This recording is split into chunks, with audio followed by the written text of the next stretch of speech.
secondary. When I watch them, they remind me of elite defenders on a basketball court, right? They want to contest each and every pass. Great contest on third down to bring up fourth. Now, here's something you don't see too often. They're 0 for 2 converting these in the opening quarter, but they're trying a third time here on fourth down.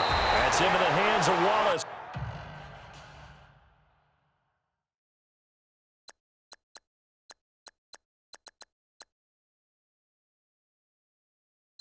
Over the middle. And partner, I'm not really sure what in the world they were thinking on fourth and long there at this stage in the game, but you think social media may be firing up a little bit right now? Oh, the coach is trending right now. Right? There's no doubt about it. People wondering what that decision was. But it takes me back to a number of years ago. A very successful coach in the league had told himself before a playoff game he was going to be aggressive. No matter what, he's going to be aggressive. And it ran his team into some real problems early, and they got upset in that playoff game. Let's see if this team can recover. Well, that's aggressive in capital letters with glitter, 7 underscore. I mean, that's the definition of aggressive. Yeah, you can almost hear the cheerleaders doing the be aggressive chant behind him, and he listened to it. He couldn't quite hold it. Got hit. Ball pops out. Incomplete. You get a tight end like this, and you know he's used to dishing out punishment, but here, he's the one that has to absorb the contact, and as a result, unable to hold on to the football. On the run, it's Ware, and he won't get much. Maybe a couple. Down inside the 35 to the 34. Pretty good little two-play sequence there. You foresee incompletion, then a very short pickup. Yeah, now maybe you bring in an extra defensive back or two because you want to try and defend on third down. They like to play those nickel or sub packages, don't they? Steps away. He can run for it, and he will. Even after more than a decade in the league, Smith still one to account for with his legs as he picks up a first. Fresh set of downs here.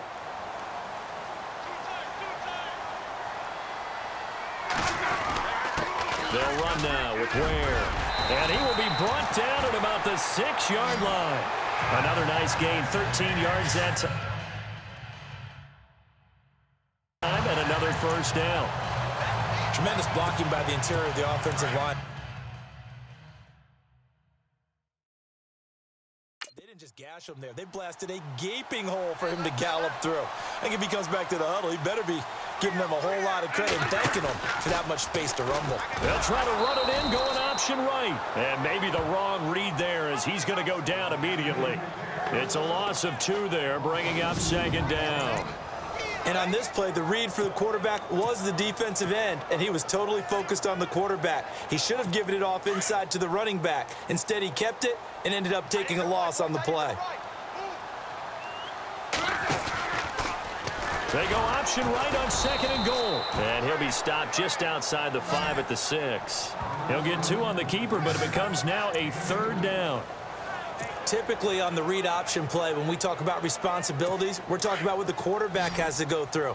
How about the inside linebacker, though? His job on this play, shadow the quarterback and hold him to a short gain.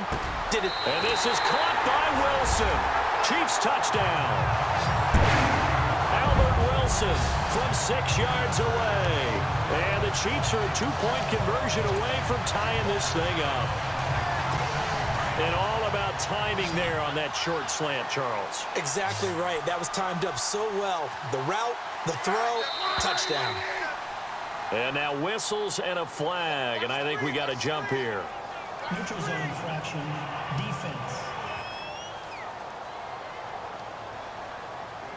With that mistake, they only need 1 yard. And that could make all the difference, right? When you're talking about goal line play, where inches count, move it up 1 entire yard, that can make all the difference for the guys trying to get the points.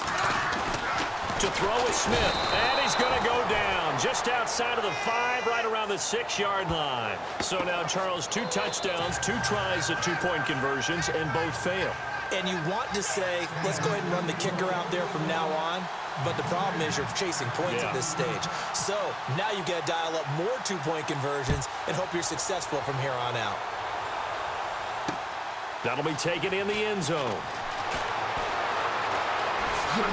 And he'll be out of bounds just shy of the 30, right about the 29.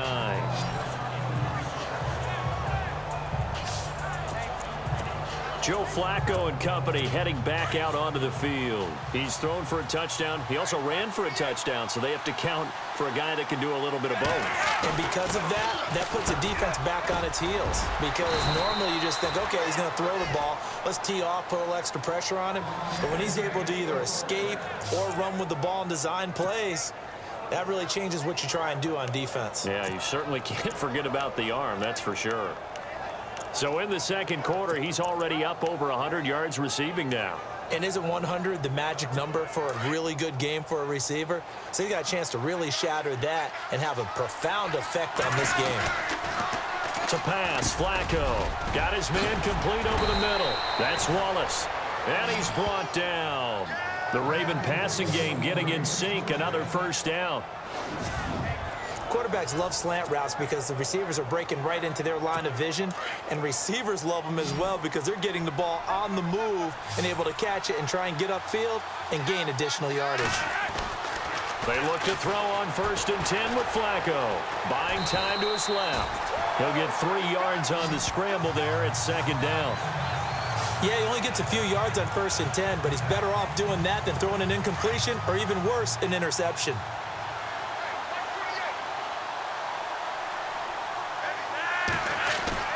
On 2nd down, Flacco to throw. And to the 40-yard line, that's where the return stops. That was a really nice interception. I think it illustrates the differences between playing man and playing zone. When you're in man, all you're focused on is the receiver in front of you. But when you're in zone, you're allowed to read the quarterback's eyes and go to the ball. That's exactly what happened on that play. So now here are the Chiefs as their offense makes their way back out onto the field. They'll run it now out of the gun. And he takes it past the 45 and down at the 46. It's a 6-yard gain on the ground, and that'll make it 2nd and 4. Let's talk a little football 101 here, because one of the keys to advancing the ball downfield, success on 1st down. Huge difference, as we know, between 2nd and 4 and 2nd and 8 and 9. On 2nd down, here's Smith. And the hit jarred it loose. It's incomplete. It's a lot of contact going on there, and in the end, unable to keep 2 hands on the football and bring it into his body. Everything looked pretty good until the finish. The Chiefs on 3rd down. They've converted 3 out of 5 thus far. This is 3rd and 4. Back to throw, Smith. And it's complete to Kelsey.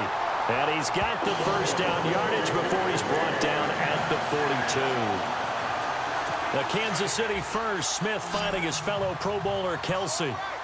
A lot of tight ends just use their size and their strength, try to occupy some space and kind of body people away and catch the football. But not this guy. He's into double coverage, and it's intercepted. Picked off here by Jimmy Smith. And the return comes to a halt right at the 44-yard line. Brandon, this is a veteran quarterback back there. He should know better than to make a throw like this. This is definitely not his best ball, and I think he knew this was trouble the second it was leaving his hand.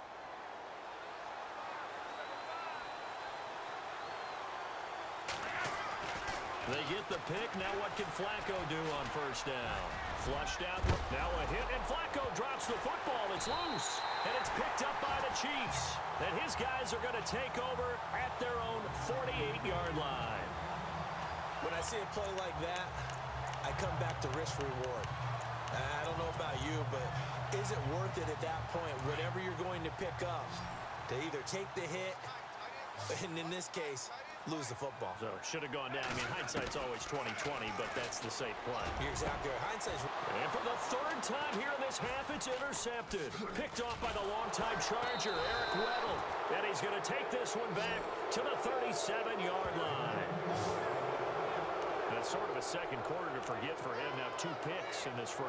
Almost as if the first one...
that he threw, he couldn't shake, couldn't get it out of his head. He ends up throwing a second one as a result. Compounds the mistake a little bit. Yeah, you got to be able to forget, compartmentalize, whatever you want to call it, and move on. He hasn't been able to do so here in the second. Now Flacco. Throw left side complete. It's Wallace. And he's taken down, but not before he gets...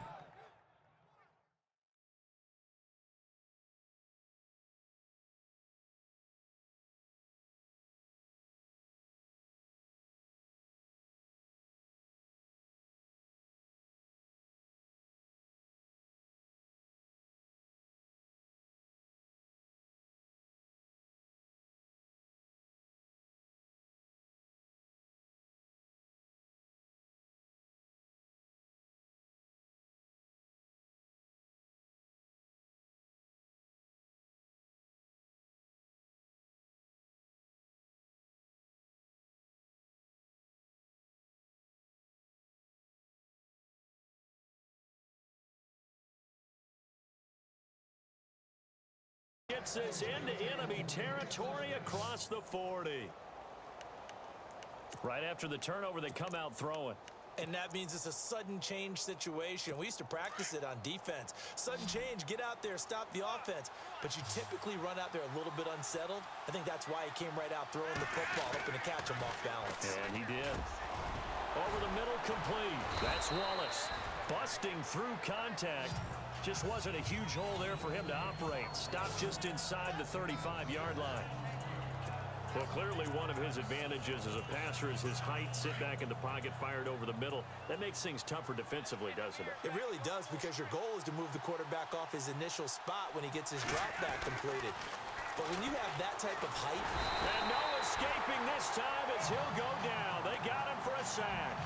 Derek Johnson in there to record another sack. Their 6th of the afternoon.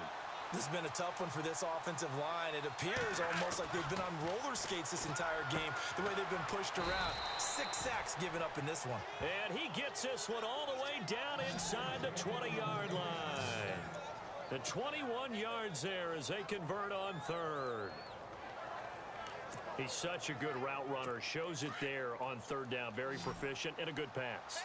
And you know what I've observed over the years in the NFL? The better a route runner you are, the more confidence your guy's going to have in you to go to you in important times, because he can trust you being in the right spot, and they connected there and picked up a first down.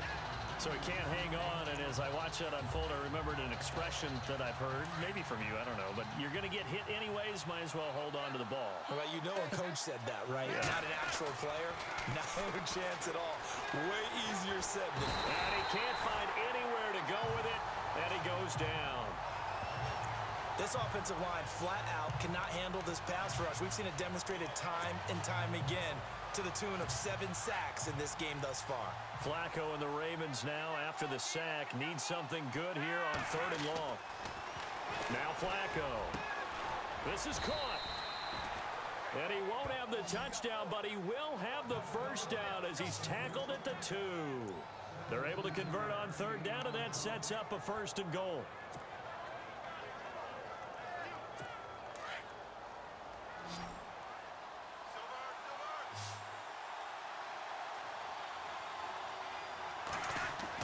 Here's Flacco.